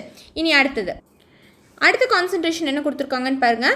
கான்ஜுகேட் ஆசிடோட கான்சன்ட்ரேஷன், அதாவது நம்ம சால்ட் கான்சன்ட்ரேஷன் கிடச்சிருச்சு, அது எவ்வளோ 0.2 கொடுத்துருக்காங்க. KB ஈக்குவல் டு 1.8 × 10⁻⁻5 கொடுத்துருக்காங்க. pH ஆஃப் பஃபர் சொல்யூஷன் எப்படி கால்குலேட் பண்ணுவீங்க? pH இஸ் ஈக்குவல் டு, இது வந்து நமக்கு கொடுத்துருக்கிறது பேஸ், வீக் பேஸுங்கிறதுனால நமக்கு pH கிடைக்காது, POH தான் கிடைக்கும். அப்போ POH is equal to PKB plus log of concentration of salt divided by concentration of base. ஓகேவா, இதுதான் ஈக்குவேஷன் ஃபார்முலா. இனி POH ஓட வேல்யூ அதான் கண்டுபிடிக்கணும். PKB வேல்யூ என்ன கொடுத்துருக்காங்க? PKB வேல்யூ தான் 1.8 × 10⁻⁻5 கொடுத்துருக்காங்க. PKB இங்கேருந்து நம்ம கண்டுபிடிக்கணும். எப்படி PKB கண்டுபிடிப்பீங்க? லாக் எடுத்தால் போதும். KB இந்த வேல்யூ இருக்குல்ல, இந்த வேல்யூவோட லாக், அதாவது மைனஸ் லாக் ஆஃப் 1.8 × 10⁻⁻5. இந்த வேல்யூக்கு லாக் எடுத்திங்கன்னா உங்களுக்கு கிடைக்கக்கூடிய PKB வேல்யூ வந்து 4.74 அப்படின்னு வரும். சரியா, 4.74 அப்படின்னு வரும். இந்த -5 இந்த சைடு வந்துடும். நம்ம முதல்ல பண்ணோம்ல அதே மாதிரி தான். 4.74 plus log of concentration of salt கொடுத்துருக்காங்களா, கொடுத்துருக்காங்க 0.2 அப்படின்னு, டிவைடட் பை பேஸ் கான்சன்ட்ரேஷன் 0.3 அப்படின்னு கொடுத்துருக்காங்க. அவ்வளோதான், இதை மட்டும் சப்ஸ்டியூட் பண்ணிங்கன்னா ஆன்சர் ஆச்சு. So this is equal to 4.74 plus divided by பண்ணிங்கன்னா log A by B பண்ணிங்கன்னா this is equal to log A minus log B அப்படின்னு நம்ம அந்த பேசிக் மேக்ஸ் வீடியோவில் படிச்சிருக்கோம். அப்போ 4.74 plus log 0.2 minus log 0.3, log 10 வரைக்கும் இருக்கிற வேல்யூஸ் உங்களுக்கு தெரியணும்டா. this is equal to 4.74 plus log 0.2 ஓட வேல்யூ பார்த்தீங்கன்னா அதாவது log 0.2 0.3 இது இன்டூ 10 பண்ணு, இதையும் இன்டூ 10 பண்ணு. அப்போ உனக்கு log 2 log 3 கிடைக்கும்ல, அதுதான் நல்லது. log 2 log 3 எடுத்துக்கோங்க, இதுதான் ஈஸி. ரெண்டுத்துக்கும் ஒரே வேல்யூ தான். log 2 minus log 3, log 2 ஓட வேல்யூ வந்து 0.3010 minus log 3 ஓட வேல்யூ 0.47. சரியா, so this is equal to 4.74 minus 0.17 அப்படின்னு வரும். And this is equal to 4.74 minus பண்ணிங்கன்னா you will get it around 4.57. இதோடு நிறுத்திடக்கூடாது. நமக்கு இங்கே கிடச்சிருக்கிற வேல்யூ POH ஓடது. நமக்கு என்ன கேட்டிருக்காங்க? pH. how will you find pH? that is equal to 14 minus POH, which is equal to 14 minus 4.47, that is approximately equal to 9.43 அப்படின்னு வரும். Option இருக்கா? ஆப்ஷன் சி தான் கரெக்ட் ஆன்சர். ஓகேவா, புரிஞ்சுதா? ஐ ஹோப் இட் இஸ் ஈஸி. ரொம்ப easy தான் buffer சொல்யூஷனோட questions எல்லாமே. Next question பார்ப்போமா? நெக்ஸ்ட் கொஸ்டின் பாருங்கள். 50 ml of 0.1 molar NaOH is reacted with 75 ml of 0.1 molar NH4Cl. சரியா, to make a basic buffer. if pKa of NH4+ கொடுத்துருக்காங்க, pH of the solution என்ன அப்படின்னு கேட்குறாங்க. Okay, இப்போ என்னென்னா இந்த NH4Cl NaOH கூட ஆட் பண்ணும்போது NH4Cl when you add it with NaOH both of them will react. சரியா, ரியாக்ட் பண்ணி எனக்கு என்ன கிடைக்கும் அப்படின்னா NH4OH-உம் NaCl-உம் கிடைக்கும். சரியா, இதை விட்டுருங்க. இப்போ இந்த NH4OH வந்து கம்ப்ளீட்டாக NH4OH-ஆக ஃபார்ம் ஆகாது. சிலது வந்து if NH4Cl is excess இவன் வந்து கொஞ்சம் பாக்கி நிற்பான். இந்த எக்ஸஸாக நிற்கிறான் பற்றியா, அதாவது அன்ரியாக்டடாக நிற்கிறான்ல, இவன் தான் வந்து ஒரு பேசிக் பஃபரை ஃபார்ம் பண்ணி கொடுப்பான். இதுதான் எங்கள் ஐடியா. சரியா? இப்போ நமக்கு எவ்வளோ வந்து NH4Cl அன்ரியாக்டடாக நிற்கிது அப்படின்னு நமக்கு தெரியணும். அது எப்படி நமக்கு தெரியும்? ஈஸி. நம்ம ஆல்ரெடி இதை படிச்சிருக்கோம். என்ன, NH4Clவும் NaOHம் ரியாக்ட் பண்ணி இதில் எக்ஸஸ் ஆஃப் NH4Cl எவ்வளவோ அதுதான் அன்ரியாக்டட். Simple as that. அப்போ NH4Cl எவ்வளோடா? Volume 50 into number of mole 0.1. இது வந்து NaOH ஓடது. ஒரு நிமிஷம், NH4Cl மைனஸ் தானே. NH4Cl வந்து 75 இன்ட்டு 0.1 மைனஸ் 50 into 0.1. இதுதான் unreacted. This is equal to unreacted NH4Cl. ஓகேவா? இவன் தான் வந்து என்ன ஃபார்ம் பண்ணுவான்? பேசிக் பஃபர் ஃபார்ம் பண்ணுவான். அப்போ this is equal to 7.5 minus 5 that is equal to 2.5 அப்படின்னு நமக்கு கிடைக்கும். சரியா? ஓகே, 2.5 கிடைச்சிருச்சு. 2.5 தான் unreacted NH4Cl. இவன் தான் என்னது? concentration of your conjugate acid. Conjugate acid. Concentration of conjugate acid. சரி, ஓகே.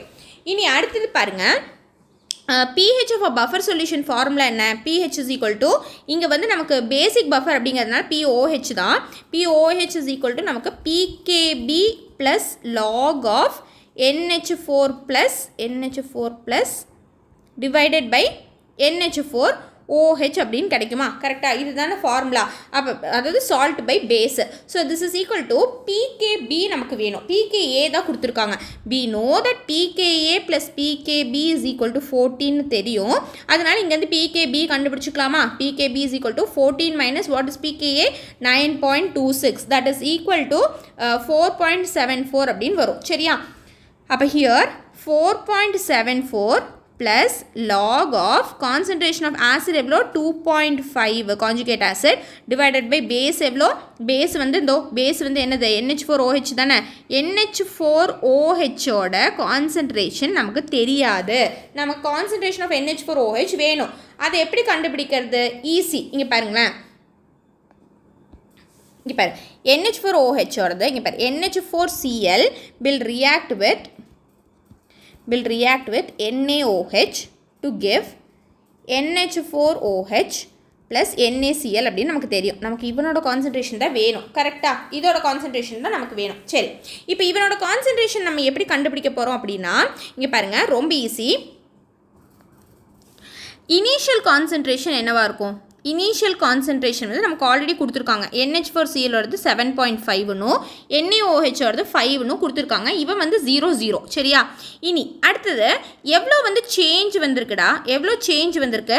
5 NH4ங்கிறதுனால 5 மோல்ஸ் தான் 7.5 கூட ரியாக்ட் ஆகிருக்கணும். அப்போ சேஞ்ச் வந்து -5, இங்கேயும் -5, இங்கே வந்து +5 ஆட் ஆகிருக்கும், இங்கேயும் +5 மோல்ஸ் ஆட் ஆகிருக்கும். கரெக்டாக? ஏன்னா NaOH வந்து 5 மோல்ஸ் தானே இருக்குது, அவன் தானே ரியாக்ட் பண்ண முடியும்.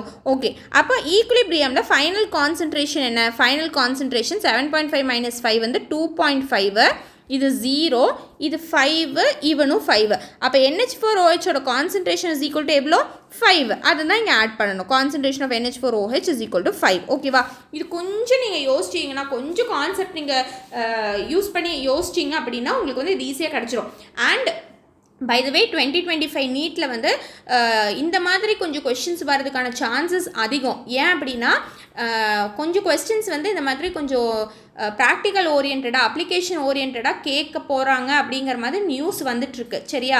2025 வந்து பர்ஃபெக்ட் ஸ்கோர், அதாவது 720 on 720 வந்து கம்மி பண்ணுறதுக்காக இந்த இது எடுத்துகிட்டு இருக்காங்க. ஸோ இந்த மாதிரி வரக்கூடிய கொஸ்டின்ஸோட சான்சஸ் வந்து அதிகம். So let's learn how to do this questions. ஓகேவா? சரி, இப்போ 2.5 divided by 5ன்னு பண்ணியாச்சு. அப்போ இங்கேருந்து எனக்கு POH is equal to நான் அதை சால்வ் பண்ணேன்னா எனக்கு 4.44 அப்படின்னு வரும். சரியா? இனி எப்படி சால்வ் பண்ணுறது? இது வந்து 2 times, இது 1 time, log 1/2 அப்படின்னு வரும். log 1/2னா log 0.5 டேரெக்டாக எடுத்துக்கலாம். அப்படி இல்லாட்டி log 1 minus log 2. log 1ஓட value வந்து 0, 0 minus 0.3 அதுதான் log 2 3010 இது கூட 4.74 நீ ஆட் பண்ணும் அப்போ 4.74 minus 0.3 அது பண்ணினா 4.44 கிடைக்கும் சரியா இப்போ 4.44ங்கிறது POH நமக்கு PH தான் வேணும் என்ன பண்ணணும் 14 minus 4.44 பண்ணணும் அப்போ தான் pH கிடைக்கும் அப்போ your pH is equal to 9.56 நீ 4.44 கிடைச்சிருச்சுன்னு நேராக ஆப்ஷன் ஏ டிக் பண்ணிங்கன்னா தப்பாயிரும் ஆல்வேஸ் ரீசெக் ஓகேவா அப்போ நமக்கு என்ன வேணும் pH தான் வேணும் pH is equal to எவ்வளோ 9.56 அவ்வளோதான் முடிஞ்சுதா ஓகே இந்த சாப்டர் முடியறதுக்கு இனி ஒரே ஒரு டாபிக் தான் பாக்கி இருக்கு your last topic that is your solubility equilibrium of sparingly soluble salts ஓகேவா இதுதான் லாஸ்ட் டாபிக் இப்போ solubility அப்படின்னா என்னன்னு பார்க்கலாம் சரியா இப்போது ஒரு சால்ட்டை வந்து நீங்கள் வாட்டரில் போட்டு மிக்ஸ் பண்ணும்போது அந்த சால்ட் வந்து இன்னும் நல்லா கரையணும் இல்லாட்டி கொஞ்சமாக மிச்சம் இருக்கணும் இல்லை சுத்தமாக கரையவே கூடாது இல்லாட்டி கொஞ்சம் ரொம்பவே மிச்சம் இருக்கணும் ஓகேவா அந்த மாதிரி சால்ட் கேட்டகரியை 3 விதமாக நம்ம பிரிச்சுக்கலாம் இப்போ சப்போஸ் நம்மளோட solubility of your given salt வந்து greater than 0.1 மோலாராக இருந்துச்சு அப்படின்னா அந்த சால்ட் வந்து soluble salt ஓகேவா கரைஞ்சிரும் soluble salt கரைஞ்சிரும் சரியா இனி அடுத்தது உங்களுக்கு கொடுத்துருக்கிற சாலிபிலிட்டி வந்து 0.01க்கும் 0.1 மோலாருக்கும் இடையில இருந்துச்சு அப்படின்னா கொடுத்துருக்கிற சால்ட் வந்து ஸ்லைட்லி சாலுபிள் கொஞ்சமாக தான் கரைவான் ஸ்லைட்லி சாலுபிள் இனி அடுத்தது கொடுத்துருக்கிற சால்ட்டோட சாலிபிலிட்டி வந்து 0.01 மோலாரை விட ரொம்ப கம்மியாக இருந்துச்சுன்னா சான்ஸே இல்லை கரைய மாட்டான் ஸ்பேரிங்லி சாலுபிள் சரியா இப்போது இந்த சால்ட்டோட சாலிபிலிட்டியிலேருந்து நம்ம ஒரு விஷயம் டிரைவ் பண்ணி எடுக்கலாம் அவனுக்கு பேர் தான் சாலிபிலிட்டி ப்ராடக்ட் அப்படின்னு சொல்லுவோம் solubility product KSP solubility product இப்போ இந்த KSPயை யூஸ் பண்ணி ப்ரிசிபிடேஷன் நடக்குமா இல்லையான்னு கண்டுபிடிச்சிடலாம் ப்ரிசிபிடேஷன்னா என்ன கீழே இப்படி படிஞ்சு நிற்கும்ல ஒரு வெசலில் நீங்கள் இப்போ சால்ட் கலக்குறீங்கன்னா அது ஒரு வேளை கரையாட்டி கீழே இப்படி திட்டாக நிற்கும்ல அதுதான் ப்ரிசிபிடேஷன் சரியா இப்போ KSP யூஸ் பண்ணி எப்படி நம்ம ப்ரிசிபிடேஷன் கண்டுபிடிக்கலாம் there is something called as ionic product ஓகேவா ionic product constant of water இல்லை ionic product Q அப்படின்னு ரெப்ரசன்ட் பண்ணுவோம் சரியா இப்போ சப்போஸ் இந்த ionic product வந்து ionic product KSPயை விட அதிகமாக இருந்துச்சு அப்படின்னா precipitation PPT அப்படின்னா precipitation நடக்கும் அயானிக் ப்ராடக்ட் கான்ஸ்டன்ட் KSPயை விட கம்மியாக இருந்துச்சுன்னா PPT இல்லை precipitation நடக்காது இவங்க ரெண்டு பேரும் ஈக்குவலண்ட்டாக இருந்தாங்கன்னா அயானிக் ப்ராடக்ட்டும் KSPயும் ஈக்குவலாக இருந்துச்சு அப்படின்னா அந்த ரியாக்ஷன் வந்து எப்படி இருக்குது ஈக்குலிபிரியமில் இருக்குது அப்படின்னு அர்த்தம் அட் ஈக்குலிபிரியம் அவ்வளோதான் அப்போ இதுதான் நமக்கு இங்கே வந்து ரொம்ப இம்பார்ட்டண்ட்டாக தெரிஞ்சிருக்கணும் சரியாடா டவுட் இருக்கா சரி இப்போ இந்த KSPயை எப்படி கண்டுபிடிக்கிறது அப்படின்னு நம்ம பார்க்கலாம் சரியா how to you find a KSP Now, KSP அப்படின்னா இப்போ நம்ம ஒரு எக்ஸாம்பிளுக்கு ஒரு சால்ட் எடுத்துக்கலாம் இப்போ நம்ம எந்த சால்ட் வேணால் எடுத்துக்கலாம் ஓகேவா ஒரு ஜென்ரலாக சால்ட்டுக்கு ஒரு இருக்கக்கூடிய ஃபார்முலா என்னவாக இருக்கும் general formula of a salt ஓகேவா இப்போ நான் AXBY அப்படிங்கிற ஒரு சால்ட் எடுத்துக்கிறேன் இந்த சால்ட் வந்து டிசோசியேட் ஆகுமா டிசோசியேட் ஆகி என்னவா ஃபார்ம் ஆகும் A வந்து X இருக்கிறதுனால XA இதோட சார்ஜ் வந்து நான் P+ன்னு எழுதுகிறேன் எனக்கு சார்ஜ் தெரியாது அதனால் நான் P+ன்னு எழுதுகிறேன் ஓகேவா ப்ளஸ் YBQ மைனஸ் இதுதான் இதோட சார்ஜ் ஓகேவா மேக்ஸிமம் பார்த்தீங்கன்னா XA Y ப்ளஸ்ஸாக தான் இருக்கும் இது இப்படி தான் நம்ம கிராஸ் மல்டிப்ளை பண்ணி எழுதுவோம் கரெக்டாக இந்த எந்த சால்ட்டாக இருந்தாலும் நம்ம இப்படி தான் கிராஸ் மல்டிப்ளை பண்ணுவோம் இப்போது AgCl2 அப்படின்னா இந்த 2 இங்கே வந்துடும் 1 இங்கே வந்துடும் அப்போ Ag2 ப்ளஸும் Cl மைனஸும் அப்படி தான் வரும் சரியா கிராஸ் மல்டிப்ளை பண்ணி தான் வரும் மேக்ஸிமம்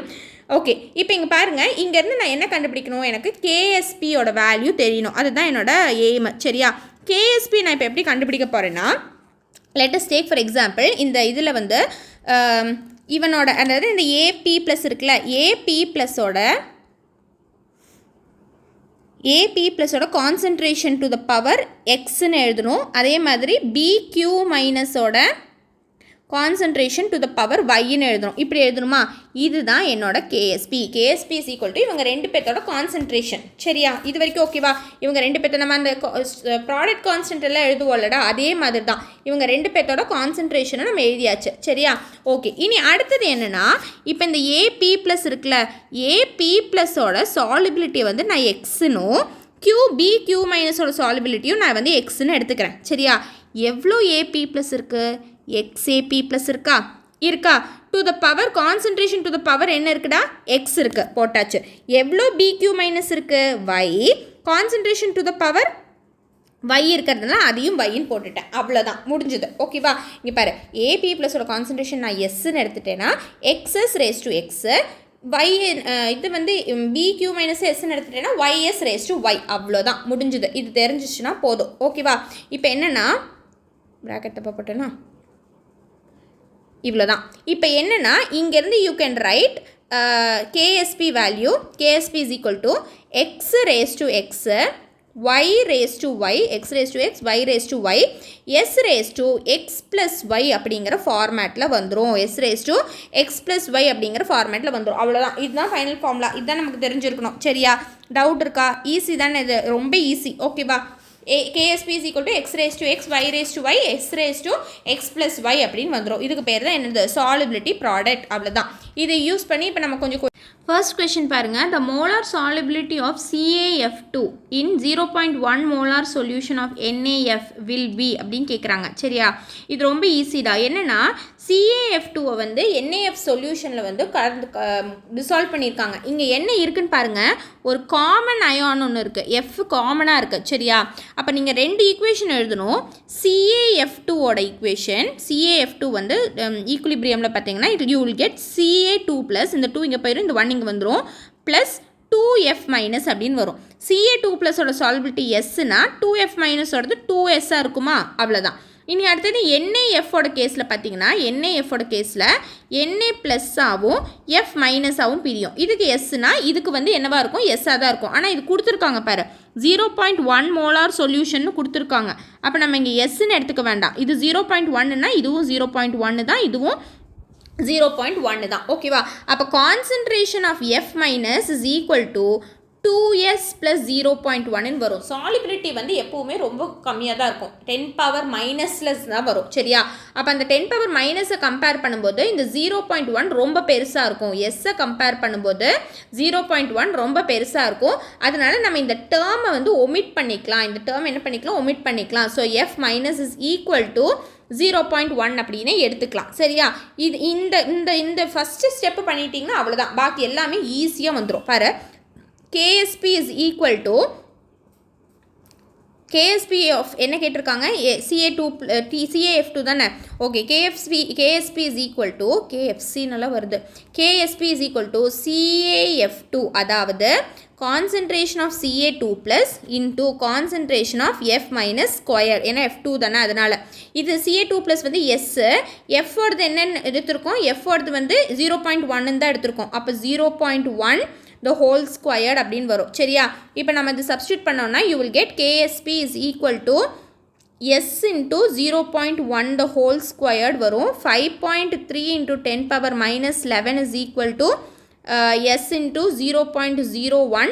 அப்போ S is equal to 0.01 is nothing but 10 power, இது என்னது? 10 பவர் மைனஸ் 2. 10 பவர் மைனஸ் 2 கீழே வந்துச்சுன்னா டிவிஷனில் வந்துடும். அப்போ you will get 5.3 into 10 power minus 9 அப்படின்னு கிடைக்கும். அதான் ஆன்சர். 5.3 இன்ட்டு 10 பவர் மைனஸ் 9 இருக்குது, ஆப்ஷன் சி. அவ்வளோதான். ஈஸி பார்த்தீங்களா? ரொம்ப ஈஸி. சரியா? நெக்ஸ்ட் பார்க்கலாம். The solubility of BaSO4 in water கொடுத்துருக்காங்க. The value of it solubility product constant, அதாவது KSP வேல்யூ என்ன அப்படின்னு நம்மக்கிட்ட கேட்குறாங்க. இதுவும் ரொம்ப ஈஸி. KSPயோட ஃபார்முலா என்னடா? KSP is equal to x raise to x, y raise to y, s raise to x plus y தானே ஃபார்முலா. BaSO4 எப்படி ஸ்ப்ளிட் ஆகும்? BaSO4 எப்படி ஸ்ப்ளிட் ஆகும்? Ba2 ப்ளஸ் ஆகும், SO4 2 மைனஸ் ஆகும், ஸ்ப்ளிட் ஆகுமா? அப்போ இது தானே உன்னோட எக்ஸு. அப்போ யூ வில் ஹேவ் x வந்து 1, சாரி இது வந்து 2 + 2 - அது கிடையாது x. x வந்து இது எப்படி எழுதலாம்? You can write 1 raised to 1 into 1 raised to 1, xும் yயும் 1 1 தான். சரியா? இன்டூ எஸ் இன்டூ 1 + 1 வந்து 2ன்னு வரும். That is equal to s squared. KSP is equal to எவ்வளோ? S squared. அப்போ எஸ்ஸோட வேல்யூ என்னங்க? எஸ் இஸ் ஈக்குவல் டு என்னென்னு கொடுத்துருக்காங்க? 2.42 இன்டூ 10⁻³ அப்படின்னு கொடுத்துருக்காங்க. -3 ஸ்கொயர் பண்ணினா உனக்கு கேஎஸ்பி கிடச்சிருப்போது. அவ்வளோதான், ஸ்கொயர் பண்ணலாம். இங்கே ஒரு சின்ன சிக்கல் இருக்குது. என்னென்னா இங்கே பாரு, சாலிபிலிட்டி வந்து கிராம் பர் லிட்டரில் கொடுத்துருக்காங்களா? நம்மளோட ஆன்சர் பாரு மோல் அண்ட் லிட்டர், கிராமுங்கிற வேல்யூவே அங்கே இல்லை. அப்போ நம்ம என்ன பண்ணணும்? இந்த கிராமை வந்து எடுத்துடணும். எப்படி எடுக்கலாம் அப்படின்னா, நீ இந்த சாலிபிலிட்டியை வந்து மோலார் மாஸை வச்சு டிவைட் பண்ணினா போயிடும். இங்கே பாரு, gram litre raised -1, molar mass கொடுத்துருக்காங்களா? 238 கிராம் மோல் ரேஸ் டு -1 அப்படின்னு. அப்போ டிவைட் பண்ணினா கிராம் போயிடும். அப்போ you will get S is equal to 2.42 × 10⁻³ divided by 233. ஓகேவா? அதை டிவைட் பண்ணினா 1.04 × 10⁻5. உணர்ச்சி வசப்பட்டு இந்த எஸ் அப்படியே ஸ்கொயர் பண்ணிடாதீங்க, தயவு செஞ்சு அப்படி பண்ணிடாதீங்க, ஆன்சர் தப்பாக வரும். Take care of the units. Always கொஸ்டினில் யூனிட் கொடுத்துருந்தாங்கன்னா என்னமோ ஒரு ட்விஸ்ட் இருக்குதுன்னு அர்த்தம். தயவு செஞ்சு யூனிட்ஸை நல்லா கவனமாக படிங்க, சரியா? இந்த வேல்யூவை இப்போ நீ ஸ்கொயர் பண்ணால் உனக்கு வந்து கேஎஸ்பி கிடைக்கும். Is equal to KSP. இவனை ஸ்கொயர் பண்ணால் உனக்கு என்ன கிடைக்கும்? கேஎஸ்பி கிடைக்கும். So KSP is equal to you will get 1.08 × 10⁻−10 அப்படின்னு வரும். கேஎஸ்பி 1.08 × 10⁻−10. ஆப்ஷன் சி தான் கரெக்டு, சரியா? யூனிட்டை நல்லா கவனிச்சுக்கோ. சாலிபிலிட்டி வந்து கிராம் பர் லிட்டரில் கொடுத்துருந்தாங்க, நீ அதை எடுக்க முடியாது. மோல் அண்ட் லிட்டரில் வந்து மாற்றி தான் நீங்கள் எடுக்கணும். தயவு செஞ்சு ஞாபகம் வச்சுக்கோங்க. அவ்வளோதான், முடிஞ்சு. அடுத்த கொஸ்டின் பார்க்கலாமா? Concentration of Ag + ions in saturated solution of Ag2C2O4 is அப்படின்னு கொடுத்துட்டாங்க. கான்சன்ட்ரேஷன் கொடுத்தாச்சு. த சாலிபிலிட்டி ப்ராடக்ட் ஆஃப் Ag2C2O4 என்ன? கேஎஸ்பி என்ன? ஈஸி. ஓகே, இங்கே பாருங்கள், இங்கேருந்து Ag2C2O4 C2O4 அப்படிங்கிறது ஒரு அயோனாவும் Ag ஒரு அயோனாவும் தான் வெளியே வரும், சரியா? This will get split into Ag2Ag + and C2O4 2- split ஆகும், சரியா? இப்போ இந்த ஏஜியோடது வந்து நான் எஸ்ன்னு சாலிபிலிட்டி எடுத்துட்டேன்னா 2Ag இருக்கிறதுனால 2Sன்னு வரும். அதே மாதிரி C2O4 2- நான் எஸ்ன்னு எடுத்துக்கலாம். ஒன்று தான் இருக்குது, அதனால் எஸ் தான். அப்போ என்னோட KSP is equal to 2s மட்டும் கிடையாது, 2s எவ்வளோ இருக்குது? 2 இருக்கா? அப்போ 2s the whole squared into concentration of sன்னு மட்டும் வரும். புரிஞ்சுதா இந்த கேஎஸ்பி? ஓகே, இப்போ நான் எஸ் என்னன்னு கண்டுபிடிக்கணும். எனக்கு கான்சன்ட்ரேஷன் ஆஃப் Ag + ions வந்து இவ்வளோ கொடுத்துருக்காங்க. இங்கே பாரு, கான்சன்ட்ரேஷன் ஆஃப் Ag + ion தானே 2s. அப்போ எனக்கு 2s is equal to 2.2 × 10⁻−4ன்னு கொடுத்துருக்காங்க. எஸ் நான் கண்டுபிடிச்சிடலாமா? டிவைடட் பை 2 பண்ணினா 1.1 × 10⁻−4 அப்படின்னு வரும். -4 அப்படின்னு வரும், சரியா? அவ்வளோதான். இதை அப்போ கேஎஸ்பியில் சப்ஸ்டிடியூட் பண்ணுங்கள். Easy. KSP is equal to 2.2 × 10⁻−4 the whole squared into 1.1 × 10⁻−4. Direct கொஷினா இது நீங்கள் இது பண்ணிங்கன்னா you will get this is equal to 5.3 × 10⁻−12 அப்படின்னு கேஎஸ்பியோட வேல்யூ கிடைக்கும். அவ்வளோதான், ஈஸி, ரொம்ப ரொம்ப ஈஸி. -4 × 2 வந்து 8, -8 -4 -12, சரியா? இப்போ 2.2 the whole squared பண்ணணும். 2.2 whole squared பண்ணிங்கன்னா 22 × 22, சரியா? you will get 22 வந்து 4444ன்னு வரும். அப்போ டோட்டலாக 484. 4.2 டெசிமல் பிளேஸ் தள்ளிங்கிறதுனால 4.84ன்னு வரும். 4.84 × 1.1 இருக்குது பாரு. அப்போ 484 × 11 பண்ணிங்கன்னா 484 you will get 4 12 13 5 3 decimal point தள்ளி வைக்கணும். அப்போ 5.324 × 10⁻−12 வரணும். அவ்வளோதான், ஈஸி. சப்ஸ்டிடியூஷன் கூட ரொம்ப ஈஸி தான், ஓகேவா? ஆப்ஷன் என்ன? Option D. முடிஞ்சுது. இதோடு இந்த சாப்டர் முடிஞ்சுது. இதில் வரக்கூடிய பாசிபிளாக இருக்கிற பாஸ்ட் கொஷின்ஸ் எல்லாமே நம்ம டிஸ்கஸ் பண்ணிட்டோம். இதுக்கு மேலே தியரியில் வந்து ஏதாச்சும் டவுட் இருந்துச்சுன்னா கீழே கமெண்ட் செஷனில் கேளுங்க, நான் கண்டிப்பாக சொல்லித்தரேன். ஓகேவா? இந்த சாப்டர் வந்து நிறைய கொஸ்டின் சால்வ் பண்ணி ப்ராக்டிஸ் பண்ணிங்கன்னா தான் உங்களுக்கு புது கான்செப்ட்ஸ் வந்து எப்போவுமே வந்து நல்லா ஸ்டிக் ஆன் ஆகும். நீங்கள் தியரி மட்டும் பேஸ் பண்ணி உட்காந்துட்டு இருந்தீங்கன்னா ஃபிசிக்கல் கெமிஸ்ட்ரியை பொறுத்த வரைக்கும் you will not score marks. You will have to என்ன பண்ணணும்? நிறைய கொஸ்டின்ஸ், எவ்வளோ கொஸ்டின்ஸ் முடியுமோ அவ்வளோ கொஸ்டின்ஸ் நீங்கள் ஒர்க் அவுட் பண்ணிகிட்டே இருக்கணும் கண்டிப்பாக. அப்போ தான் ஃபிசிக்கல் கெமிஸ்ட்ரியில் நல்ல மார்க்ஸ் ஸ்கோர் பண்ண முடியும். ஈக்குவலிபிரியம் ரொம்ப ஈஸியான சாப்டர். அப்போ இன்றைக்கே போய் படித்து முடிச்சிருங்க. ஓகே தானே? ஓகே, நீ அடுத்த வீடியோ போடுற வரைக்கும் பாய்.